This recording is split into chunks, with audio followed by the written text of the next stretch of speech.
welcome to episode 7 of Scribbles with Jonathan. I'm your host, Jonathan Rector. Today, we're going to take a look at drawing chests, chesticles, torsos, whatever you want to call them. And I'm getting right into it here. I will explain it in the other chests that I do as well.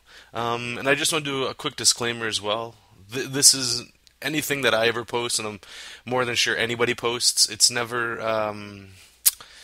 how's the right way I want to say it? It's never the only way and the correct way of doing it. It's just certain things that I've done through my studies and stuff, and everybody else, to get the means to the ends, like how your brain's going to interpret it. So I just thought, I was doing a little lesson today to myself, trying to find key points on the chest so that I could remember it, kind of like anchors and things to put on the chest, so that every time I need to draw a chest today, in the future, I can always look to those if there's ever a problem that I'm having. And I'm hoping, from what I can show you, maybe it's a couple techniques and tips that maybe might help you out, and that's the whole idea of it, just to help you out. And what I'm doing is, lately I've just been going through a fantastic book, which I highly recommend. It's Bridgman's Complete Guide to Drawing from Life. I found it on Amazon a few years back, and it was recommended by a great artist that recommended it to me, and it's been a fantastic book to learn from, the way he breaks shapes down and things. So that's what I'm learning from, and what I'm trying to do is not only just copy the drawings that he's doing, I'm trying to break it down into my mind so that there's certain points that I'm going to need to remember, again, like I'm referring to that I said before, so that I can always go back to that. If I'm ever stuck or in a problem, I'll always be able to get out of the problem simply by doing, remembering certain connection points on the body. And hopefully that'll come across as I explain in in the next couple ones. This one's just showing where I'm planning to go in the future to show you guys. Doing the shoulders and the actual arms, I think I don't do them in any of the other ones. I'm just trying to focus on the chest, and I filled a whole few pages of doing them from different views. But here we go. We'll start this one over. So what I'm doing is just doing a round shape, like a circle, for the actual whole mass of the chest. And what you want to figure out is where the chest is in space. So I think this one's just a 3/4 shot, okay? So this round part that I'm doing at the bottom is basically the bottom of your rib cage. And, I'm not going to go into too many crazy anatomy things. I think most people should know a little bit about anatomy. And then what I did was did the collarbone, and did a rough outline of where I want the bottom of the chest to be. Okay, so now that I have the collarbone in, I'm doing the round middle part of the chest, and what I'm trying to show here is I'm extending the collarbones up so I can see them in case your anatomy gets weird, and I divide it in half on each side. Then I carry those lines straight down and put an anchor point right on the collarbone like that. Now the other lines I'm going to carry on are the exact same roundness as the chest is, because it's still going around the ball that I put it on, okay? And what that is that explains basically the very bottom of where the chest should be. And then I just kind of bring it up a bit where it would go to the shoulder, just to show you where the line was going there. And just bring it back to the anchor point after that. See, for me anyway, this has been helping me. Again, this isn't like something that's going to work in every situation. I find it works a lot when you're dealing with just somebody standing there. I didn't go into too many of it actually stretching when you lift your arm. Maybe I'll do that in the next video.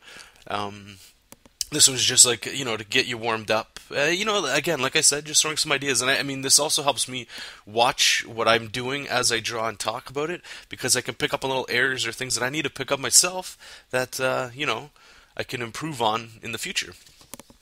So, and again, I just hope this comes across to people in a way that I found today anyway, let alone, every time I've tried to draw and learn things, little techniques. And this one's a little bit more extreme. Again, the bottom of it is the bottom of the rib cage there. So we got the bottom part there. Now we're doing the center of the chest. There's the collarbone again. A very rough outline for these things. You don't have to worry about going too crazy in detail right now. The circle I'm doing is where I would assume the arm and shoulder would go. It's just a guideline at this point. It's just for me to establish where the chest is going and things. And then here I'm putting in the line of the bottom of the pecs. And it's usually in the same line as the collarbone. And the collarbone here, I'm just again throwing in a little tighter of a line of the shape of the collarbone. And again, I'll show you what I've been doing here. Is I just extend it up again in perspective. That's a key thing to do. And then you go and just put a dividing line in there to throw your anchors down. And at this point, you're pretty much set. And the line's just following the middle of the chest, and it's done, just like that. You get a pec. And I mean, the pec muscle obviously is just the front of your chest, and if you wanted to lift your arm up a bit, you could kind of grab onto your pec muscle a bit. And I highly recommend slightly molesting your body when you're trying to figure out muscle placement and things. Like, poke and kind of like, don't hurt yourself, but poke in your own body to feel where muscles are connecting. I mean, it helps, to actually be able to hold on to something like that. And if you're ripped, I mean, get a camera, start taking pictures in the mirror, because you're your personal best reference. Here I'm just throwing in abs and things like that. This is just for me. This isn't something I'm trying to cover in this topic. And the next one, I think it's just more of a sideways thing. Again, any questions you guys have, by all means, just ask me, and I'll be able to set you up and help you, I hope. I'm not going to come across as like somebody that's not going to reply to you or anything like that. Just trying to, I guess, pay it forward, all the things and people that have taught me. I'm just trying to like help out a little bit to new artists and, people that just, crave that knowledge of learning new things to get better themselves. And it's one of the things that, and I hope it doesn't sound a little weird, but it's true. Waking up in the morning and drawing is one of the best things that I've been fortunate enough to be able to do. And learning new things, whether it's about art, life, in general, anything. I mean, it's like the cherries on the cake. Learning things all the time and always constantly seeking knowledge, I find, and new things, I think, is something that happens to everybody, and it's an awesome experience, and that's why I'm trying to just do these videos as well. Just trying to get people to think in outside their box, and to hopefully get more of you guys involved in it, so that you guys can do it too. Because I'm like everybody else. I like seeing these things just as much as you do. I'm just doing a little close-up shot so you can see a little bit more of the detail a bit. I just wanted to say real quick, what I want to do with these videos is I want to get them on a more strict timeline. Right now, I feel like I have to do them. And, if I wait too long, it starts to bug me that I need to get this done. So I'm thinking of timelines to actually have these videos up. Right now, I'm thinking possibly every Monday and Thursday. Maybe Monday and Wednesday, Tuesday, Thursday, something like that. But this will be it for this week. Definitely one up for Monday. I think we'll stick with the Monday-Thursday schedule routine. And if there's any topics or anything anybody wants me to bring up or try to solve a puzzle along with you guys, I mean, that'd be a blast to do. By all means, again, just check it out or send me a message, and I'll help you out as well.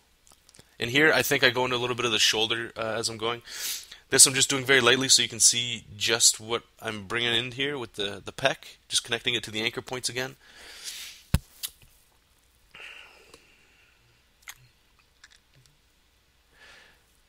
Yeah, right here, just throwing in the bottom of the rib cage. I don't really know what I'm looking at here. Okay, so here I'm just going to rough in a quick arm. I mean, very primitive bone, just so I can wrap the muscle around it. Okay, the line's going to come up here. This is the tricky part. The shoulder actually connects from the inside of the collarbone straight across.